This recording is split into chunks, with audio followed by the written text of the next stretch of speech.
네, 오늘은 베트 예슈아의 주일 예배 시간에 지금 말씀을 나누는 시간입니다. 오늘은 그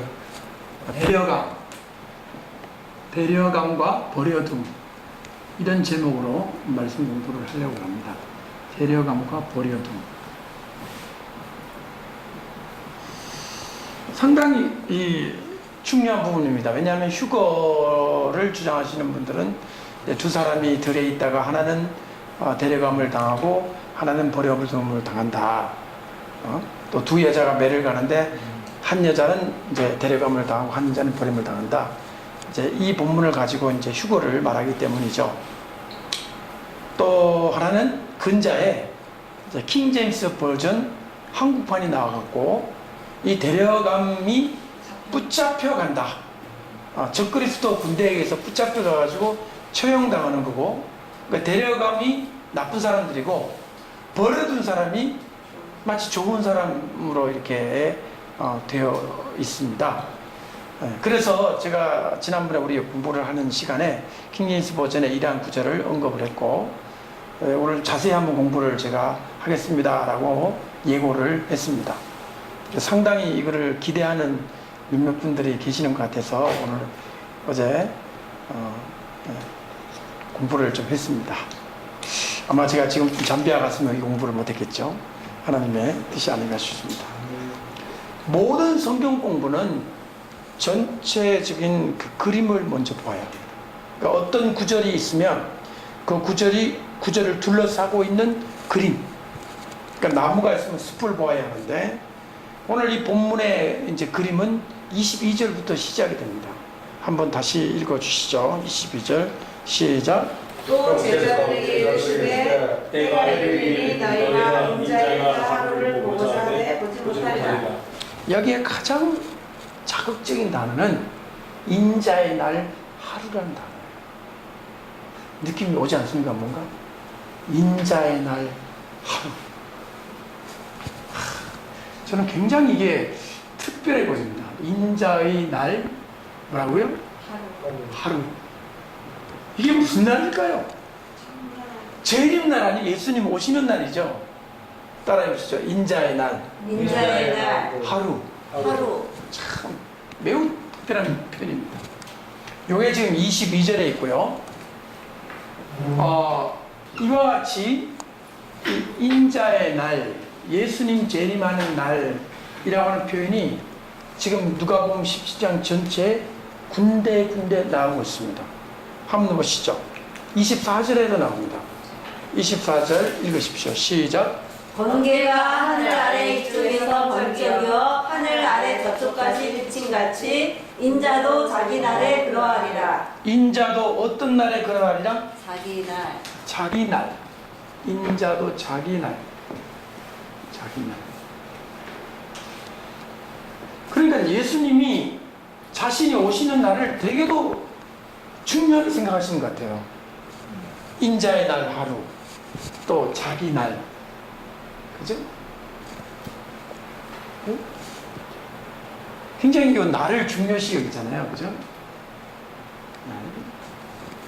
그 다음에 26절에도 나왔습니다. 26절 한번 읽어보시죠. 시작. 노아의 때에 된 것과 같이 인자의 때에도 그러하리라. 이번에는 인자의 때 몇 절입니까? 26 26절이죠. 26절에 인자의 뭐라고요? 때. 인자의 때.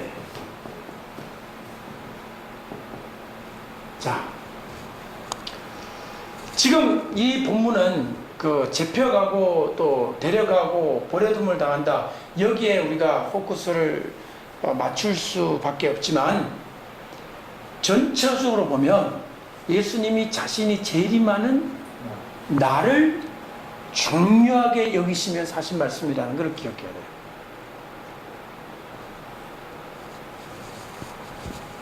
심지어 인자의 때라는 말도 있어요. 때. 날과 때. 이것을 굉장히 중요하게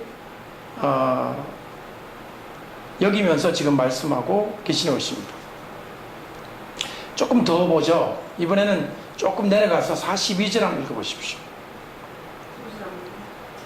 42절 없습니까? 아, 그러면 이것은 저겁니다.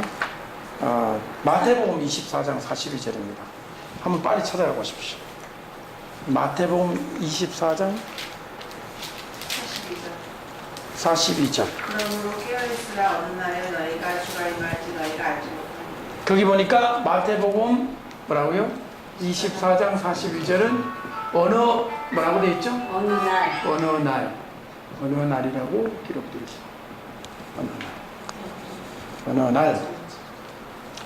그 다음에 다시 누가복음으로 와주십시오. 누가복음 17장 30절. 30절. 읽어주시기 바랍니다. 30절. 인자에 나타나는 날에도 이러하리라. 뭐라고요? 인자가 나타나는 인자가 날. 가합니까? 네. 인자가 어떻게 하는 날? 나타나는 날. 나타나는 날. 나타나는 날. 계속 지금 이 날을 중요시 여기고 있습니다. 31절은 뭐라고 되어 있죠? 그날에 그 날이 나오죠. 그 날.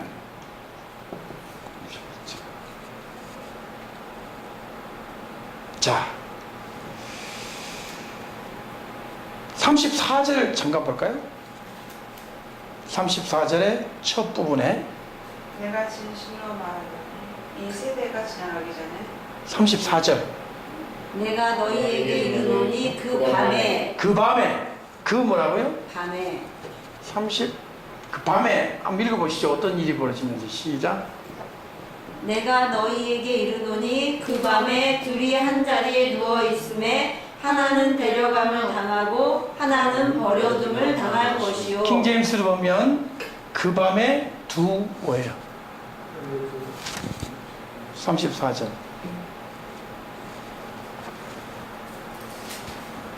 (17장 34절)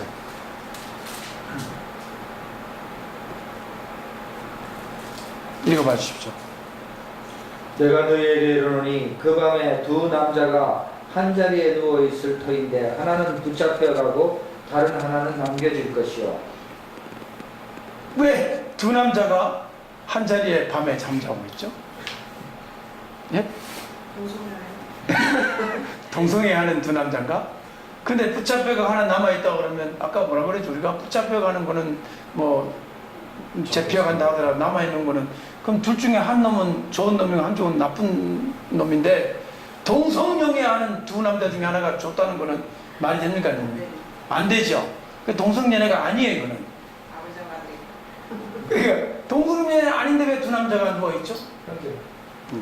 자, 이런 공부를 이제부터 하겠습니다. 자, 어느 정도 제가 답을 줄 수는 있는데요. 뭐 저도 계속 공부를 해야 되니까 한번 저와 여러분이 같이 생각을 해보도록 하겠습니다. 자, 우선 제가 왜 이거를 이렇게 인자의 날, 인자의 때, 그 다음에 그 밤 이렇게 표현했냐면 이것은 예수님의 재림의 날이에요. 재림 전이 아닙니다. 재림 징조도 아닙니다. 따라합시다. 그날. 그날 바로 그날이에요. 제일 중요한 점이 이 점이에요. 대개 이거를 어떻게 생각하냐면 이런 징조가 나타나기 전에 확 지구상에 있는 사람이 휴거된다 이런 생각하잖아요. 아니에요.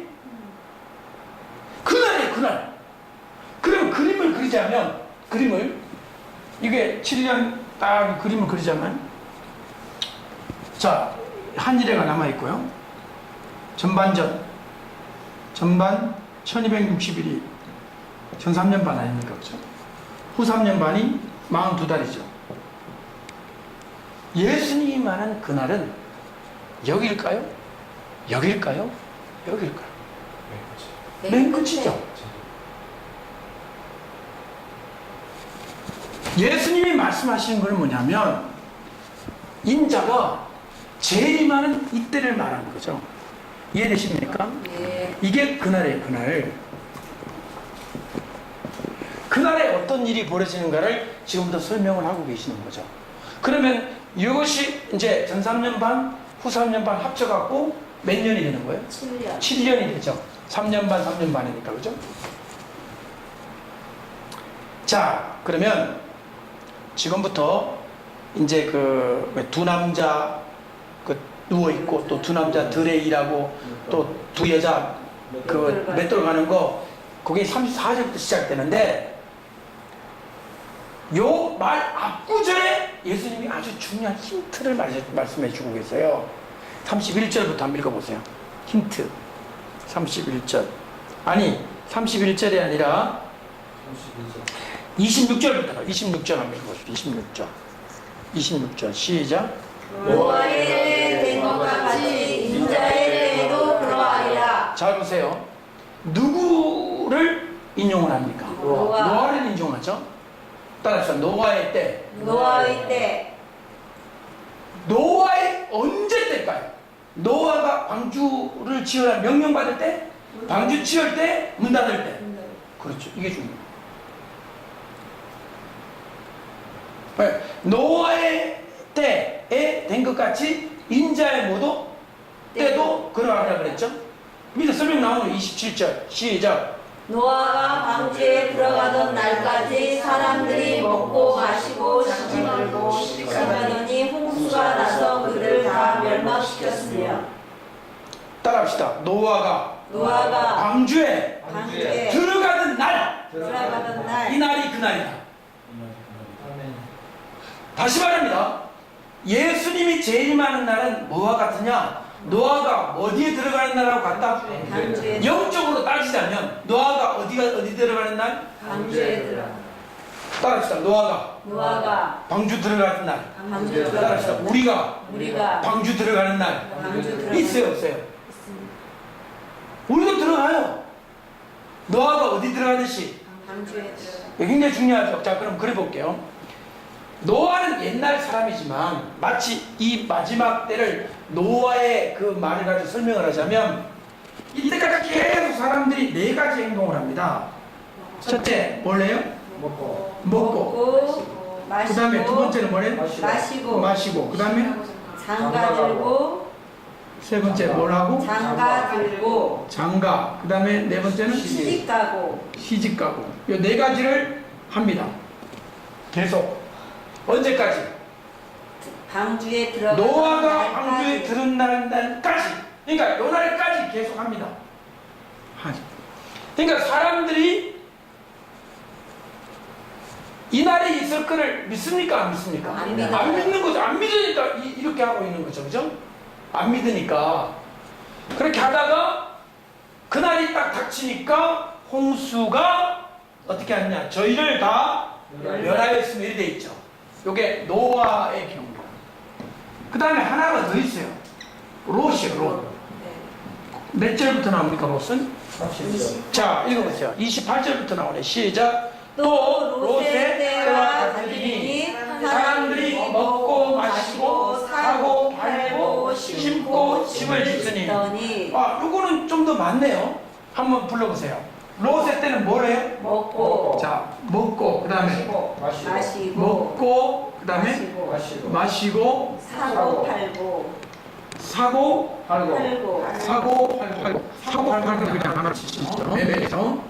그 다음에 심고, 그 다음에 집을 짓고, 건축하고, 집 짓고. 자, 이 사람들은 세상이 절단 난다 하는 거 믿지 않아요. 세상이 절단 나는데 뭐라고 집을 지어요? 사고 팔고 이거 전부 다 주님의 날을 믿지 않는 자들이죠. 이렇게 하고 있다가 어떤 날 롯이 소돔에서 나가던 날 몇 절에 나와요? 29절. 자, 여기 보세요.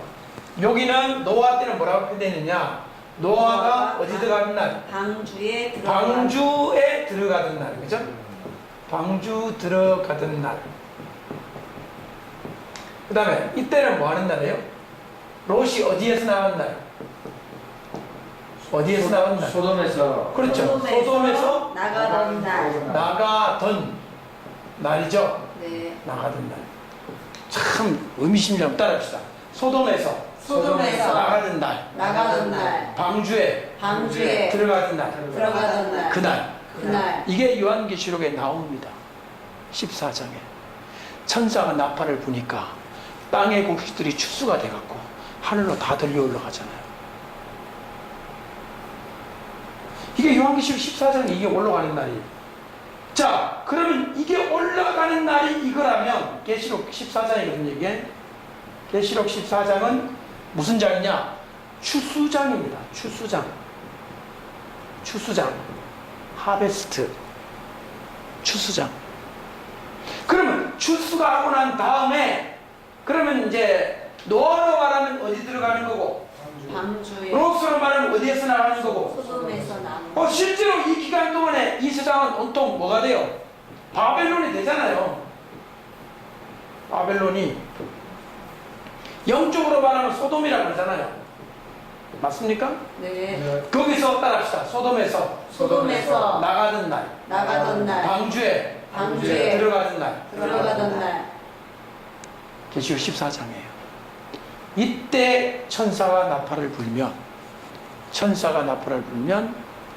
지구상의 택한 백성은 일제히 변화를 경험하는 거예요. 샥! 변화가 돼가지고 부활체, 변화체가 돼가지고 하늘로 올라가는 거예요. 이때. 그러면 자, 노아 때는 방주에 들어가고 난 다음에 홍수가 났죠. 홍수.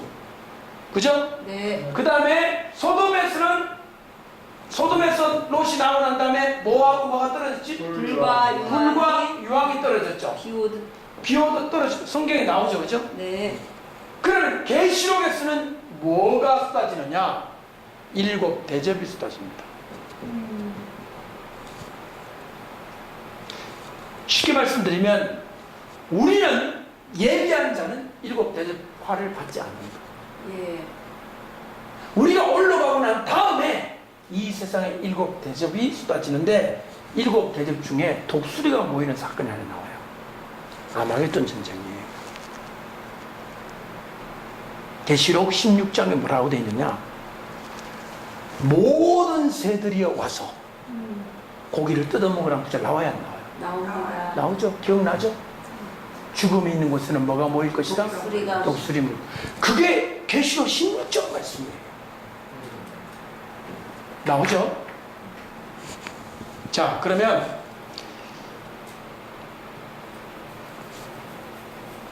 붙잡혀 올라가거나 버려둠을 당한다는 얘기가 이때를 기준으로 하는 말씀이랍니다. 그럼 이걸 가만히 보니까 환란, 대환란, 적그리스도가 사람 죽이는 환란이 막 시작할 무렵입니까? 한참 진행되고 중간입니까? 막판입니까? 막판이잖아요. 저는 이 공부를 하면서 결론적으로 말씀드립니다. 붙잡혀 가고가 적그리스도 군대들에게 붙잡혀 가서 죽는다는 뜻이 아니라 하늘나라로 들려 올라가는 게 더 정확합니다. 그런 결론에 도달했고요. 왜 그런지 이제부터 설명을 해드리겠습니다. 지금 방금 노아하고 롯을 설명했거든요. 자, 29절을 한 번 더 읽고 넘어갑시다. 29절 시작. 롯이 소돔에서 나가던 날에 하늘로부터 불과 유황이 비오듯 하여 그들을 멸망시켰느니라. 30절 아주 중요합니다. 큰 소리로 시작. 인자의 나타나는 날에도 이러하리라. 불 떨어진다는 겁니까? 안 떨어진다는 겁니까? 떨어진다는. 그래가지고 베드로가 말한 대로 하늘이 큰 소리로 떠나가고 체질이 뜨거운 물에 녹아져 버리고 인자에 나타나는 날도 이러하리라 그랬죠? 그러니까 그날에 31절 어떻게 돼 있느냐? 31절 시작. 그날에 많은 사람이 지붕 위에 있고 그 세간이 집안에 있으면 그것을 가지러 내려오지 말 것이요 밭에 있는 자도 이와 같이 뒤로 돌이키지 말 것입니다. 따라합시다. 올라갈 준비해라. 일어나. 머리를 들라. 나와야 한다. 이 성경 구절. 이 사건이 일어나려고 할 때 만약에 지붕 위에 있다. 뭐 하려고? 하늘을 바라는 거야. 야, 세간이 뭔지 찾아보니까 그릇이에요. 그릇. 그릇이 뭐예요? 세간자리. 밥 먹고 하는 그릇 있잖아요. 그거하고 하늘날 그거 왜 가지고 가요? 그래도 너무 소중한 그릇인데 행남작이야, 행남작이. 하늘날 행남작이 왜 가지고 갑니까? 손 들고 뭐를 바라보라? 하늘날 바라. 내가 밭에라고 했어. 이상한 징조가 보이네? 빨리 집으로 가가지고 뭐 챙겨야 돼. 챙길 필요 없어요. 바로 그 자리에서 어디로 올라오라? 하늘로. 그 얘기예요 지금.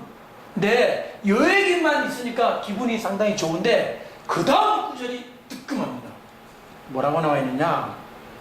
32절하고 33절이에요. 시작. 롯의 터를 기억하라. 무릇 자기. 33절 시작. 무릇 자기 목숨을 보존하고자 하는 자는 잃을 것이요 잃는 자는 살리리라. 자, 롯의 처는요 뒤돌아보지 말라는 거 아니에요. 그냥 미련을 갖지 말라. 그건 할 수 있어.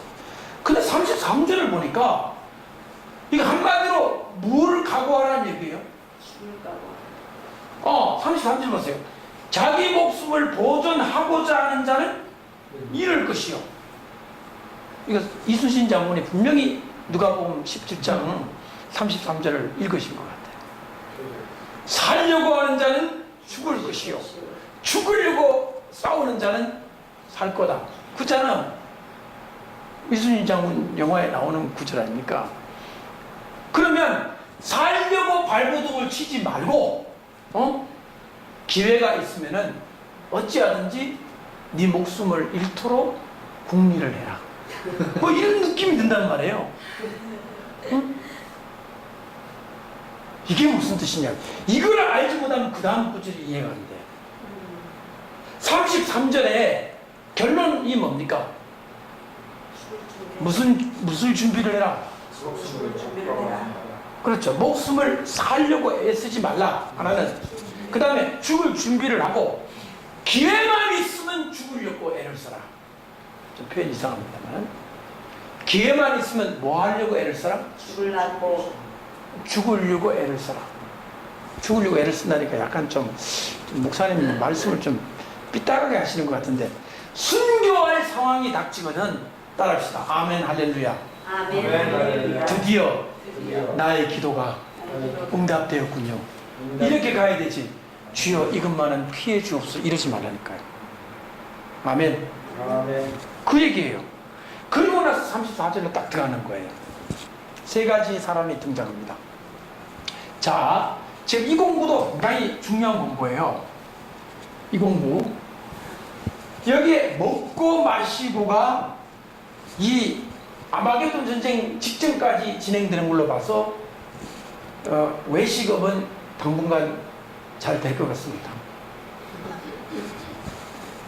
그 다음에 뭐 이 집장사도 어느 정도 될 것 같습니다. 예. 뭐 심는 농사도 될 것 같습니다. 사고 파는 뭐 다 될 것 같습니다. 그런데 이 롯과는 달리 노아에서는 이거 두 개가 언급이 되어 있단 말이에요. 이거를 굳이 장가가고 시집가고 이렇게 나눠서 할 필요가 있습니까? 결혼하고 하면은 장가는 누가 하는 거예요? 남자. 시집은 누가 하는 거예요? 여자. 이걸 이렇게 벌려가지고 나누어서 설명할 필요가 있습니까? 그냥 결혼하고 이러면 될 텐데 결혼식 올리고 이러면 될 텐데 왜 장가가고 시집가냐고 됐을까요? 여러분 이 노아의 때가 정상적인 때입니까? 좀 타락된 시대입니까? 막 하늘에서 막 쫓겨온 막 내려온 막 타락한 천사가 막 그죠? 여자하고 막 해가지고 막 네피림도 막 태어나고 막 그런 아주 수상하고 몹시 음침한 그런 시기에 장가를 갔다. 이 진짜 장가간 거예요. 여기 시집간 거. 진짜 결혼식장에서 딴딴따다 그러니까 여기 장가와 여기 시집이 정상적인 장가와 시집이냐 아니냐 하는 거죠. 그래서 제가 장가 시집을 찾아봤어요. 장가는 뭐냐? 장가. 장가 공부를 해봤어요. 장가는요, 가메오라고 하는 단어입니다. 가메오. 가메오. 시집은요, 가미쪼. 쪼. 따라합시다. 가메오. 가메오, 가미쪼. 가미쪼. 그런데 재밌는 뜻이 뭐냐면 이 시집이라는 말은요, 우리말 번역이에요. 그렇잖아요. 시가에 들어간다 산다는 건 순수 한국말이잖아요. 영어로는 뭐냐? 이거는 결혼하다는 뜻이고요. 이거는 결혼을 허락하다는 뜻이에요. 결혼을 허락하다는 말을 우리말로 번역하다, 우리말의 상황에 맞춰 보니까, 아, 남자가 결혼해 주셨습니까? 그럼 여자가 네. 네. 이래가지고 결혼이 된 거니까 이게 여자 아니겠냐 생각하는데, 여러분 정말 그럴까요? 이걸 한국 상황을 떠나 생각해 보십시오. 한국 상황을 떠나 막 서양이다, 뭐 터키다, 막 이 사람 막 중국 뭐 오지다라고 생각했을 때 이것은 간단한 거예요. 결혼하기를 원하는 자가 있고 그걸 승낙하는 자가 있는 거예요. 원하는 자와 승낙하는 자. 이거를 프로포즈로 생각을 할 때는 문제 없습니다. 이제 결혼해 주시겠습니까? 라고 가메오? 그러면 가메 쪽, 예, 승낙을. 이렇게 볼 수 있어요. 정상적인 결혼이라면. 그러나 이 노아의 때가 타락한 시대로 봐서 이 가메오와 가메초는 일종의 상거래 같이 보이는 거예요. 상거래. 인생을 같이 하기 위해서 결혼식을 올리는 게 아니라, 나 너 가메오 하고 싶어. 좋아. 얼마만 주면 내가 가메초 해줄게. 이런 거죠. 마지막 세상의 마지막 때가 되면 극도로 음란해진다 그랬죠. 마지막 순간까지 가메오 가미처럼 계속 있다는 것이죠.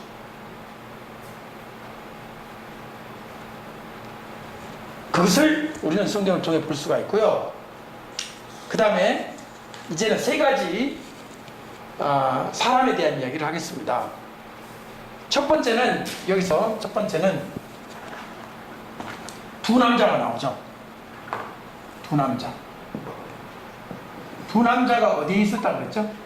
한 자리에 누워 있습니다. 한 자리죠. 어디에 누워 있어요? 한 한 자리. 자리에 한 자리에 어떻게 하고 있어요? 누워 있습니다. 누워 있습니다. 그 다음에 두 번째는 뭐예요? 그 여자. 두 여자가 두 여자인데 어디에 있습니까? 함께 맷돌을 갈고 있습니다. 맷돌. 맷돌입니까? 네. 그 다음에 36절은 뭐 생략 이렇게 돼 있는데, 원래 이제 킹제임스 보면 다 나옵니다. 두 남자가 또 나와요. 그 남자 들에 있어요. 어디에 있어요? 들에 있습니다. 자, 이걸 공부하겠습니다. 자리가 침대예요. 지금 두 남자가 함께 누워있다는 것도 지금 스트레스 받는데, 어디에 누워있어요? 침대. 목사님, 더 심각하게 가지 않습니까? 땅바닥에 누워있다가 해도 지금 이거 약간 수상한데, 어디에 누워있어? 침대. 한 침대에 누워있어. 그럼 틀림없이 이거는 뭐야? 동성. 게이다, 게이. 요것들 동성애다. 그런데 뭐 하나는 잡혀가고 하나는 버린, 둘 다 지옥 가야지. 무슨 하나는 주님 앞에 부름받아. 말도 안 되잖아요. 이 침대를 마음에 몹시 캥겨하는 저에게 번개 같은 계시는 아니고 생각이 떠올랐습니다. 계시록에 침대 나와요. 계시록에 이세벨, 침상에 넣는. 그렇죠. 침상에 던진다고 그랬죠. 네. 나와요, 안 나와요? 이세벨을 내가 한 대로 어디에 던지고? 침상에 던지고. 베드에. 근데 주석가들이 뭐라고 번역했냐면, 이세벨은 맨날 침대에서 사업했잖아. 창녀가 어디에서 사업을 해요? 침대가 사업장이잖아. 근데 왜 또 침대에다가 떨어뜨려요? 돌진. 돌진. 그래서 사람들이, 학자들이 이걸 뭐로 번역했냐면, 이 침대는 병상이다, 병상. 침상이 아니라 병상이다. 병상으로 해석을 합니다. 그런데 최근에 2008년에 등장한, 2008년에 새롭게 세상의 얼굴을 드러낸, 전세 그동안 묻혀있다가 2000년 동안 묻혀있다가 아람어 카브리스트 성경에서 뭐라고 등장하느냐, 이 침상이 아르사예요. 아르사. 아르사. A가 왜 안 되지? 아르사. 이 아르사 뜻이 뭐냐면요, 두 가지 뜻이 있어요. 침대와 관이란 뜻이 있어요. 관. 그러니까 이 세배를 어디에 던지겠다는 거예요? 관 속에. 내가 너를 죽여갖고 어디에 던지겠다? 관 속에. 관에 던지겠다는 거예요. 자, 그럼 관은 위에 올라갑니까? 속에 들어갑니까? 속에. 근데 계시록의 전지사가 속이 있었다는 거예요. 근데 만약 침대라고 합시다. 침대 속이 어디 들어갑니까? 침대 속이다. 이불 덮고. 말이 안 되잖아요. 근데 관은 뭐예요? 속에. 만약에 이게 진짜 침대라면 온 침대 위라는 전치사가 돼야 되는데 네. 침대 음. 이해되시죠? 예. 관속이었던 거예요. 두 남자가 어디에 있다는 거예요 지금?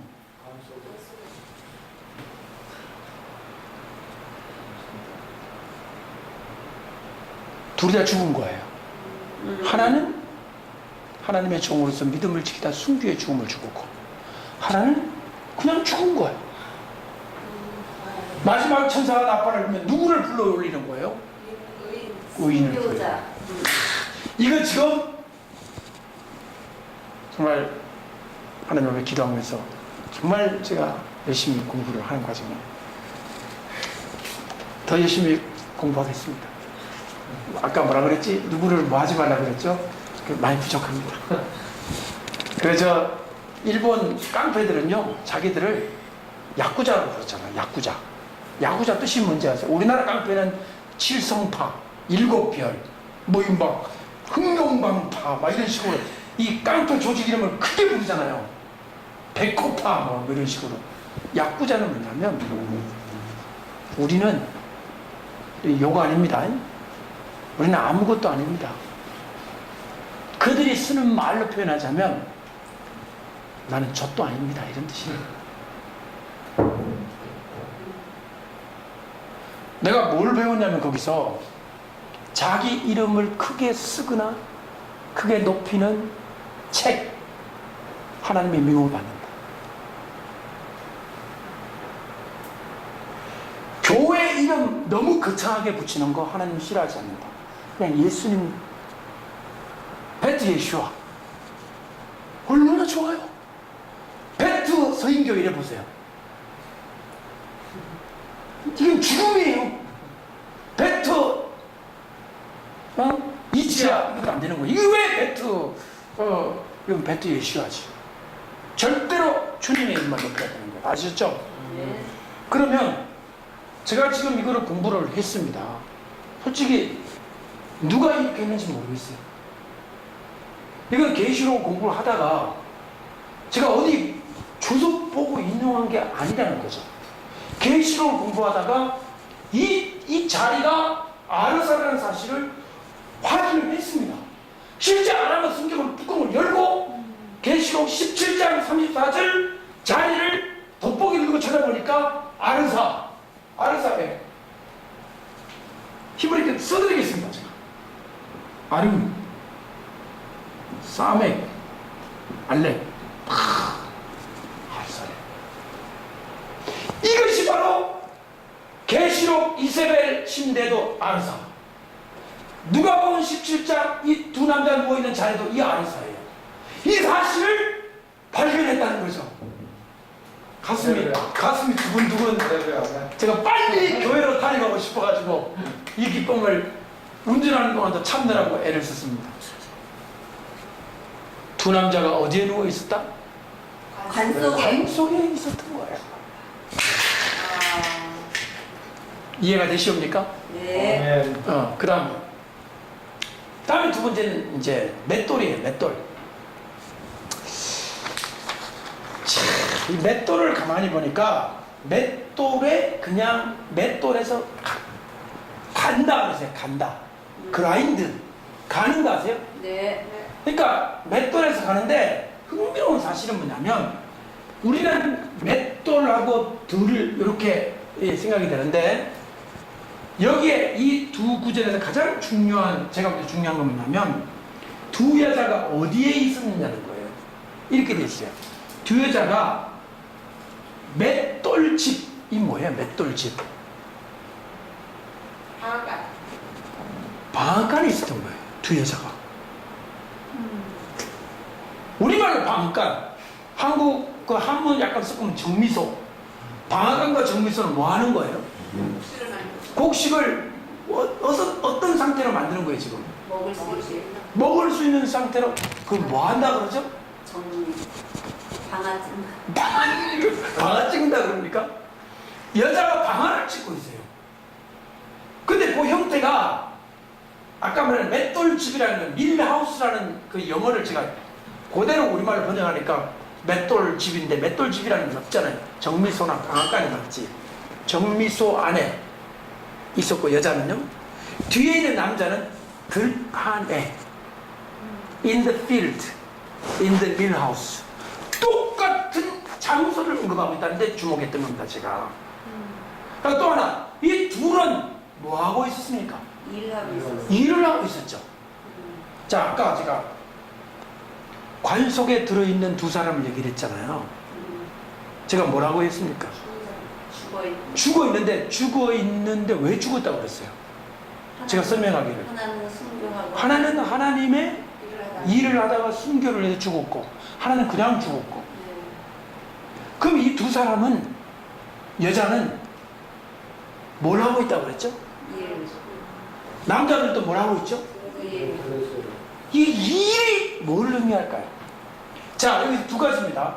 일상적인 삶을 살고 있었다라고 볼 것이냐, 주님은 이 두 사람을 천국의 일, 이 농장이 그냥 농장이 아니라, 이 들판이 그냥 그야말로 정말 저런 들판이 아니라, 예?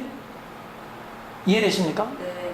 여기에 있는 이 두 여자와 두 남자는 하나님의 일을 하는 하나님의 종들을 의미하는 가능성은 없는가 하는 거죠. 자, 이것을 일단 이렇게 해놓고 제가 이렇게 생각하게 된 계기를 말씀드리겠습니다. 일단은 장소고요. 둘 다 일을 한다는 거예요. 그러면 일을 하는데 만약에 이 두 사람 주의 종이라 합시다. 왜 어떤 종은 잡혀가고 어떤 종은 버림받아요? 그거를 입증할 수 있습니까? 예. 마태복음에 그게 나와요. 마태복음 아까 24장을 가보세요. 두 종류의 종에 대한 경고가 나옵니다. 24장 빨리 가보세요. 마태복음 24장입니다.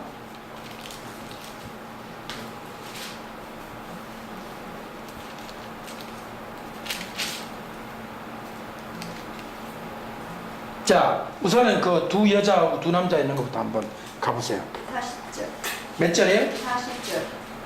40절이죠? 네. 읽어보세요. 40절 시작. 그때 두 사람이 밭에 있음에 한 사람은 데려가고 한 사람은 버려둠을 당할 것이요. 41절 시작. 두 여자가 맷돌질하고 있음에 한 사람은 데려가고 한 사람은 버려둠을 당할 것이니라. 그러니까 마태복음에서는요, 그 관속에 들어있는 거는 빠져 있어요. 근데 누가 하는 직업이 뭐예요? 의사. 의사예요. 그런 이 죽음, 시체 이런 말 들으면 의사의 직업적인 이 감각으로서는 그게 제일 먼저 나오던 거야. 안 잊어먹고. 근데 지금 마태는 직업이 원래 세금 계산하는 사람이야. 그래야 지금 그 죽은 거는 별로 중요하지 않고 뭐 일하고 막 이게 더 중요했던 것 같아. 근데 직업적인 그게 있지 않았나 생각을 합니다. 그래서 41절에서 여자 나오고 40절에 이제 밭에 있는 사람이 나오는데요.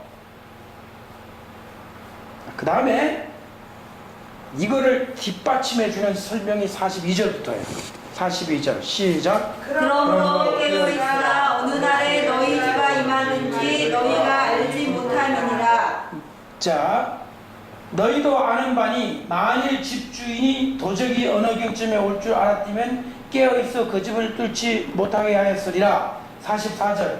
이러므로 너희도 준비하고 있으라. 생각지 않은 때에 인자가 오리라. 여러분, 여기까지 보면요, 이건 일반 성도가 하는 말 같아요. 일반 성도. 근데 그 다음 구절은 아니에요. 45절은 다른 얘기입니다. 대상이 다른 거예요. 이 말의 타겟, 이 말을 지금 누구에게 하는지를 45절은 명확히 얘기해 주고 있는 거예요. 이게 45절부터는 성도가 아닙니다. 45절 읽으세요. 시작. 충성되고 지혜 있는 종이 되어 주인에게 그 집 사람들을 맡아 때를 따라 양식을 나눠줄 자가 누구냐? 이건 목사님들 아닙니까, 이분들? 맞습니다. 이분들은 성도가라고 볼 수 없죠. 사람들을 맡아갖고 양식을 나눠주고, 이거는 청지기로서 양들을 목양하는 주의 종들을 가르치는 말이잖아요.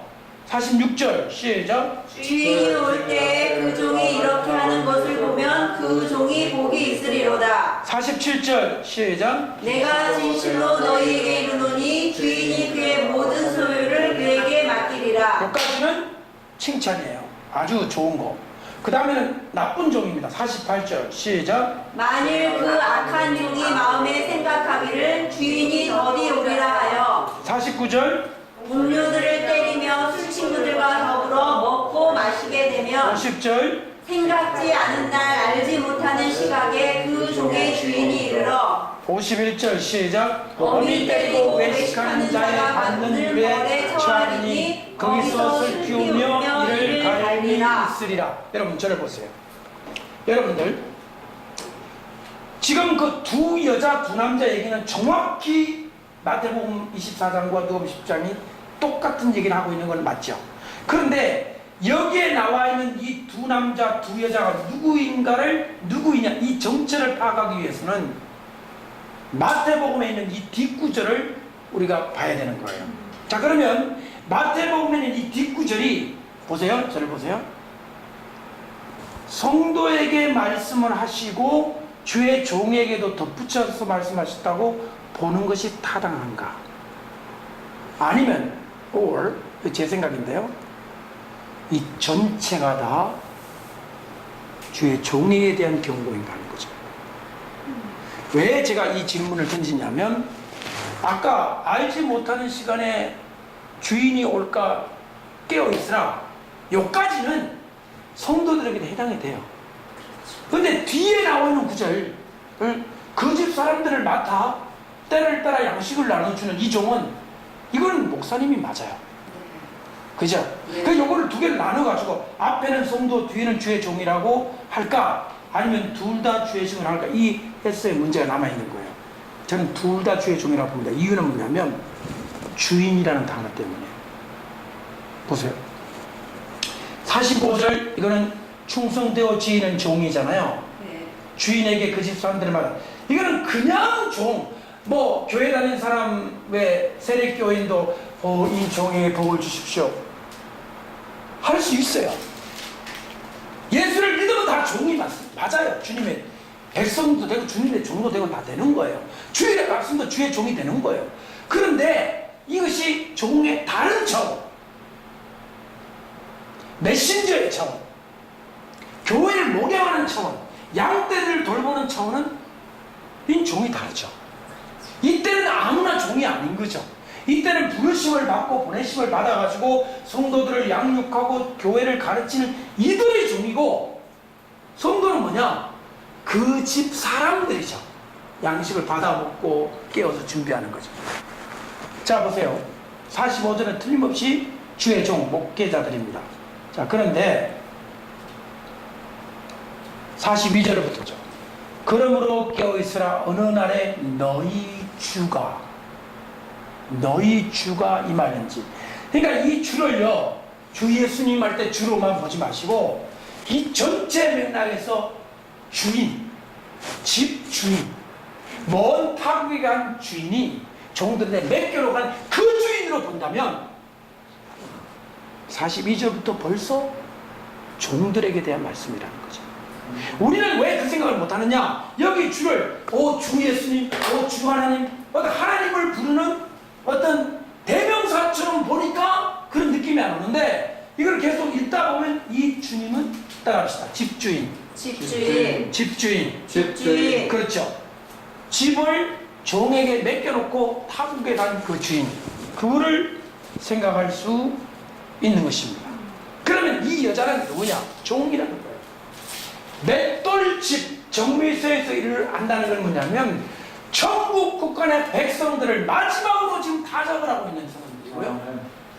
이 사람들 두 남자 들판이 뭡니까? 들판. 특별히 마지막 때는 들판에서 추수를 파는데 광야죠, 광야. 백성들이 이끌고, 네. 그죠? 그 일을 하고 있단 말이에요.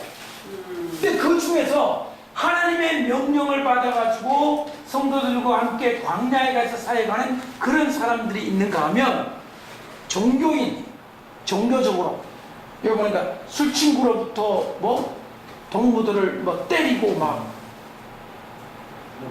먹고 마시고 자꾸 나오잖아요. 따라합시다. 먹고 마시고가 지나치게 많이 먹고 지나치게 많이 마시고라는 뜻입니다. 흥청망청이라는 뜻이에요, 저게. 예?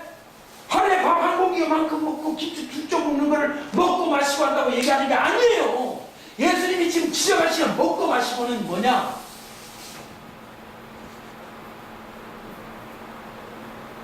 풍족한 가운데 즐기면서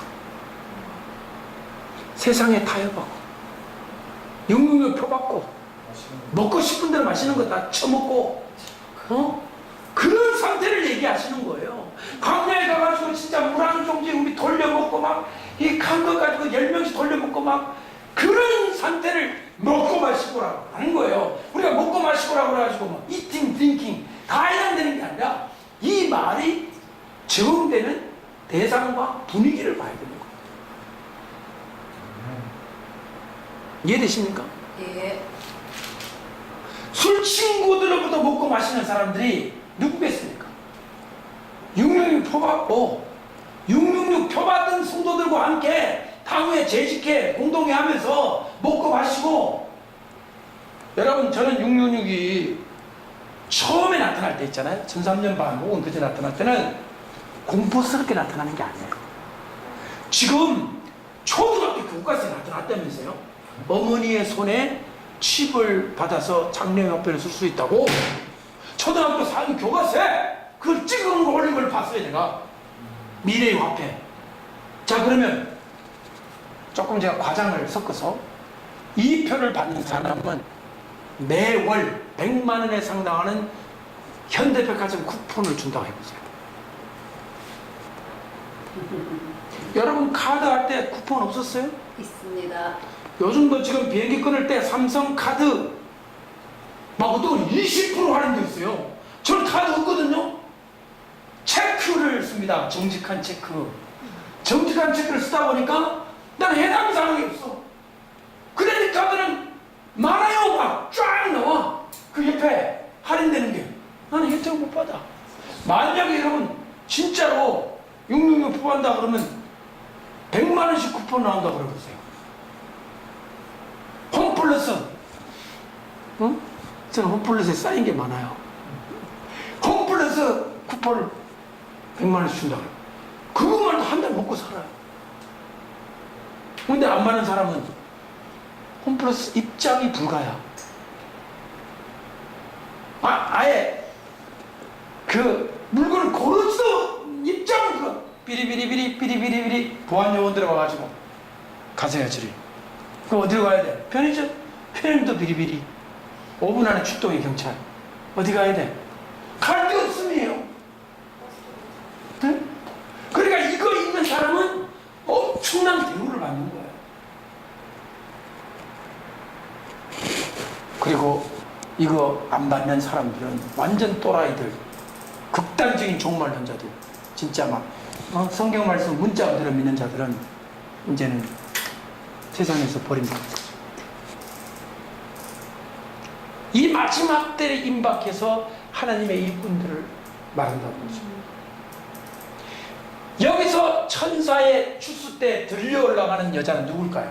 따라합시다. 말씀대로 추수한 자들. 수수한 자들. 이 두 남자, 두 종이거든요. 들판에 나가 일하잖아요. 근데 가만히 보세요. 여자들은 집안에서 일을 하고 남자들은 어디 있으래요? 들에 일. 이것도 재밌어요. 마지막 때 이 남자와 여자는 마지막 때 분명히 마지막 때 어떤 현상이 벌어지냐면 여종들이 일어납니다. 요엘 선지자의 예언이에요.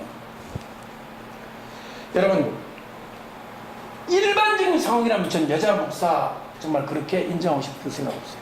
일반적인 상황이라면. 예수님 따라다니는 여자들 얼마나 많았어요. 근데 단 한 명이라도 사도로 세웠어요. 왜? 부활의 첫 목격자는 막달라 마리아예요. 그런데도 사도 아니에요. 예수님 십자가 따라가는 4명 다 여자예요. 근데 한 명도 사도 아니에요. 근데 마지막 때 남종과 여종에게 성령을 부어주리라. 말세의 징조 중에 하나입니다. 징조라는 것은 뭐냐면 말세가 됐구나는 걸 알아보는 건데, 여자는 성령을 받아가지고 여자도 성령을 받아서 주의 종으로 쓰임받는 때가 올 거다는 거죠. 이거 벌써 수천 년 전에 예언된 거예요. 그러니까 저는 이 마지막 시대에 여성 사역자 인정합니다. 저는 거부감 안 가져요. 이게 100년 전, 200년 전만 하더라도 저는 아니라고 보지만 지금에서는 여성 사역자 할 일이 많다. 크다. 저는 우리 송이도 여자 목사님 되는 거 전 찬성이에요. 저희 안정숙 씨도 여자 목사님 되는 찬성이에요. 이송희 씨도 저 찬성이에요. 저 반대 안 해요. 여자가 할 일이 있어요. 여성들을 하나님의 그걸로 이끄는 귀한 이런 여성들도 잘할 수 있어요. 충분히 인정합니다. 그런데 이것을 이렇게도 볼 수 있어요. 오죽하면 누구까지 일어나서? 오죽 급하면, 여러분 추수가 다 돼가지고 이제 꼭 비 올 때 되면은 동네 개도 나 들려가지고 추수시켜야 돼. 이해되십니까? 꼬리에다가 나 따라가지고 추수를 해. 그만이 급하다는 거예요 지금. 이해되십니까? 남자이자 가릴 데가 어디고, 그거 보니까 누구는 예언해? 자녀가 예언하잖아요. 그러면 누구는 꿈을 꿔? 노인들. 노인, 아이, 여자, 남자 가릴 것 없이 전부 다 주의 성령을 받아가지고 마지막 때 일을 해야 될 상황이라는 거예요. 여기 여자가 그냥 나온 게 아니에요. 아마 이 말을 들었던 그 예수님 당시의 사람들은 여자는 나오면 안 되거든요. 수혜를 안 쳐주거든요. 근데 예수님은 두 여자가 맷돌질을 하거든요. 그럼 또 하나, 맷돌은요 누가 끄는 건지 아세요? 소가 끌어요. 그래가지고 힘센 누구? 삼손이 눈 빼가지고 힘이 점점 돌아오니까 그 목줄 달아가지고 뭘 돌리겠어요? 소가 끌던 맨자맷돌 누가 끌겠어요? 쌍손. 근데 여자가 어떻게 맷돌질하고 따라합시다. 여자도 맷돌질을 한다. 맷돌질을 한다. 어떻게 여자가 맷돌질을 할까요? 여러분 맷돌이 요거라고 생각되십니까? 이 방앗간에 요걸 하십니까? 이거는 집안의 가정용 믹서기예요. 큰 사업장에 이거 아닙니다. 그러면 여자들이 한 100명씩 앉아가지고 이걸 하고 있겠지. 그게 아닙니다. 이따만한 맷돌을 끄는데 누구들이 하고 왔어? 간에? 여자들이. 따라합시다. 여자도 맷돌질을 한다. 맷돌질을 보통 일이 아닙니다. 이게 지금 어떻게 생각하세요? 그 거대한 걸 움직이는 거야. 원래는 뭐가 끌던 건데? 소가 끌고. 여러분의 우리나라 대통령도 지금 누굽니까? 여자죠. 미국 대통령도 지금 여자가 되는 남자가 될지 모르지만 하여튼 지금 불안불안하지. 제가 지금 어떻게 보면 여성들이 이렇게 힘을 얻고 여성들이 그 주장을 하게 되고 하는 거를 우리 남자들 입장에 솔직히 좀 거석한 게 있어요. 하지만 마지막 때 상한 거예요. 하나님은 여성들의 가진 달란트를 쓰신다는 거예요. 그걸 부정적으로 볼 필요 없어요. 그러니까 우리 자매들, 여자들한테도 정신 똑바로 차리고 공부 열심히 해가지고 하나님의 열심히 할 생각을 해야 되지, 옛날처럼 빨리하고 밥하고 남편 시중돈 일만 하는 거는 조선시대 얘기라는 거예요. 시대가 바뀌어서가 아니라 성경적으로 여자 일을 해야 돼요. 이제는. 목회자도 마찬가지예요. 그 우리 학교도 지금 4명 중에 2명이, 짱짱한 2명이 여자잖아요. 여성들을 우리가 숙식을 하기가 상당히 불편함을 있습니다. 하지만 마지막 때 주님이 하시는 일이다 하는 걸 보게 되는 거죠. 자, 그 다음에 이제 다시 어디로 돌아가느냐면 이제 독수리 보러 갑시다. 독수리. 누가복음 17장으로. 이렇게 설명을 다 하고 나는데 제자들이 뭐라고 묻냐면, 주여 어디 오니까 이렇게 물어요. 한번 다시 읽어보세요. 누가복음 17장 읽어보세요. 17장 몇 절에 있습니까? 37절. 다 같이 큰 소리로 시작. 그들이 대답하여 이르되 주여 어디 오니까 이르시되 주검이 있는 곳에는 독수리가 보이느니라 하시니라. 자, 킹제임스를 읽어주시 보십시오. 37절 시작. 그들이 그분께 응답하여 이르되 주여 어디로이니까 하니 그분께서 그들에게 이르시되 어디든지 시체가 있는 곳이면 독수리들이 거기로 함께 모여들리라 하시니라. 아멘. 자, 뭐라고 질문했어요? 어디로? 어디 오니까. 어디 오니까. 개혁개정. 이건 어디예요? 개혁개정. 개혁개정이고 어디로? 이니까. 이니까. 이게 아주 중요합니다. 한번 보세요. 어디로 이니, 어디로 이니, 이자 있어요? 우리 집사님? 네, 있습니다. 그럼 어디로 이니까라는 말은 그냥 쉽게 말해보세요. 이게 무슨 뜻입니까? 어디에서 어디입니까? 어디서 그런 일이 일어나겠느냐. 어디입니까? 어디로라는 말의 뜻이 뭡니까? 방향 아닙니까? 이거는 어디 오니까는 장소예요. 제가 동탄에서 분당으로 오죠. 네. 동탄에서 분당에 있습니까? 내가 순간이동하는 사람입니까? 분당으로 하죠. 으로라는 말이 붙으면 A라는 지점에서 B라는 곳으로 방향으로 이동한다는 뜻이죠. 만약에 이렇게 번역을 하게 되면요, 어디로니까 번역한다면은 데려감과 버려감 중에 어느 것을 묻는 겁니까? 데려감. 그렇죠. 어디로 데려갈까 이렇게 묻잖아요. 그럼 어디로 버려둡니까? 이렇게 묻기 좀 이상하잖아요. 버려두면 그냥 버려둠이 있는데 뭐. 어디 오니까. 여러분, 제가 동탄으로 삽니까? 동탄에 삽니까? 동탄에. 이해되십니까? 네. 분당으로 옵니까? 분당에 옵니까? 분당으로 오잖아요. 그죠? 자, 어디로 오라는 말을, 만약에 어떤 말을 번역하게 되면 둘 중에 즉각적으로 어느 것을 묻는 거예요? 데려감. 어디로 내려갑니까? 어디로? 이래 질문하는 거잖아요. 네. 반대로 이거는 뭡니까? 어디에 버려둡니까? 어디 오니까? 어딥니까? 라는 말은 버려진 게 어디에 버려집니까? 이런 뜻이에요. 네. 이 질문에 따라서 반대가 되는 거예요. 반대가 홀가닥. 앞에 거는 어디로 데려갑니까? 뒤에 질문하게 되면 어디에 버려집니까? 이런 뜻이에요. 자, 그러면 성경 원문은 뭘까요? 원문. 이건 우리말이잖아요. 예. 이거 영어로는요, 그냥 이거예요. Where? 이거는 이거에 가까워요. 같거든요. 하여튼 이것도 돼요. 문맥상으로.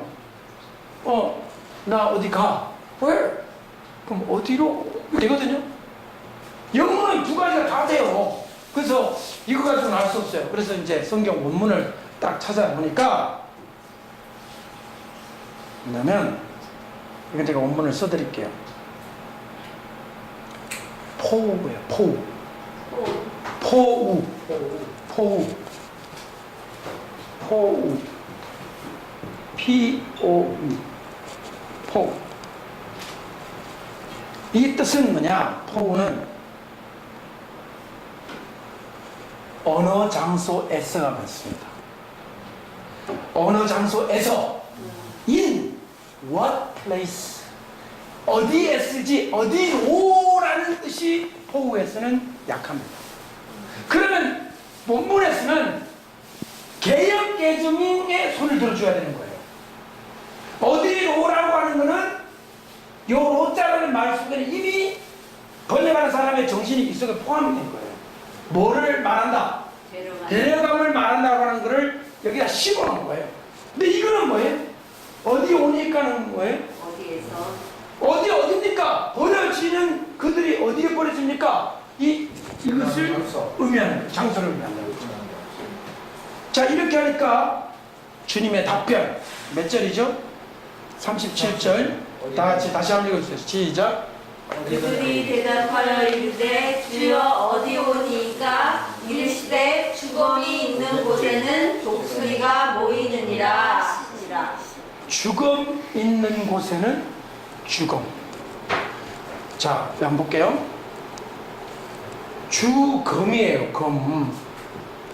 죽음이 아니고 죽음은 뭐예요? 시체. 서로 시체를 말하죠. 시체. 죽음이 있는 곳에는 뭐가 뭐예요? 독수리. 독수리 한 마리의 독수리들이에요. 들.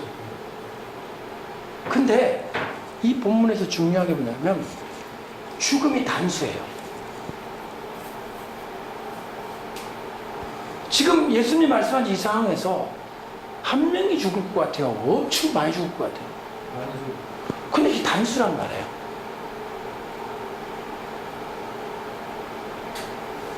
죽음이 단수고 죽음이 있는 곳에는 독수리들이 모인다. 독수리들이 어떻게 한다고? 모인다. 모여든다죠? 모인다. 모일 거다. 이제 미래형으로 한 거예요. 모인다. 수동태예요. 저들이 모이는 게 아니라 외부의 어떤 힘에 의해서 쫓겨가지고 독수들이 모이게 될 거다. 이런 뜻이에요. 아주 신비로운 구절이에요. 또 하나는 뭐냐면 이 죽음에 해당하는 단어가 소마예요. 소마가 소마 헬라어로 이 뜻이 뭐냐면 몸이란 뜻이에요. 몸. 바디.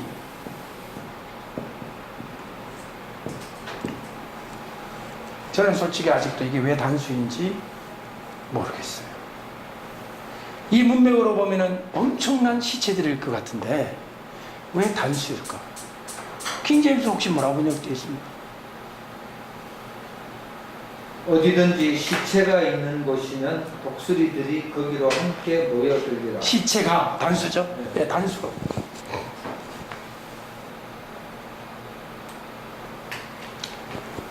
이 구절은 바로 계시록 16장의 아마겟돈 전쟁을 말하는 것입니다. 아마겟돈 전쟁. 이때 주님께서 성경에 뭐라고 표현되어 있냐면 새들이 와서, 그때는 독수리라고 하고 새들이라고 하고, 새들이 와서 고기를 뜯어먹으라. 고기. 왕들과 장군들 고기 뜯어먹어. 말들. 너무나도 많은 진짜 시체가 널브러져 있을 거니까 이제 최후의 전쟁이죠. 그때 뜯어먹어라. 보세요. 그럼 이 아마겟돈 전쟁의 이 말씀을 어디로 오니까는 말에 이 말을 하게 된 이유는 뭐냐면 의로운 자들은 들림을 받아 올라가고 남아있는 너희들은 결국에는 아마겟돈에서 도수리한테 뜯어먹힐 거다. 그런 버려진 자들의 장소가 아마겟돈 전쟁으로 표현되어 있는 7 대접의 불심판으로 끝날 거다 라는 거죠. 자, 여기서 이제 작은 결론 하나 짓자면 킹제임스 버전의 이 붙잡혀 간다, 적그리스도에게 붙잡혀 간다고 해석을 할 수 있는 부분을 그거는 성경으로 볼 때 아닌 것 같고, 네? 들려 올라가고, 다 들려 올라가고, 그리고 나서 이제 남아있는 자들은 바로 아마겟돈 전쟁과 같은 그 시체, 독수리들이 모여서 그 시체를 뜯어먹는 것 같은 멸망에 이르게 될 거다 하는 것을 보게 된 거죠. 여기서 소마의 단수 문제는 제가 좀 더 공부를 해야 될 것 같습니다. 자, 이런 벽에 부딪히면 저는 이제 또 아람어를 볼 수밖에 없습니다. 아람어 성경. 아직 제가 이 소마는 아람어까지 보지 못했습니다. 여러분들 계속 공부해 주시면 감사하겠습니다.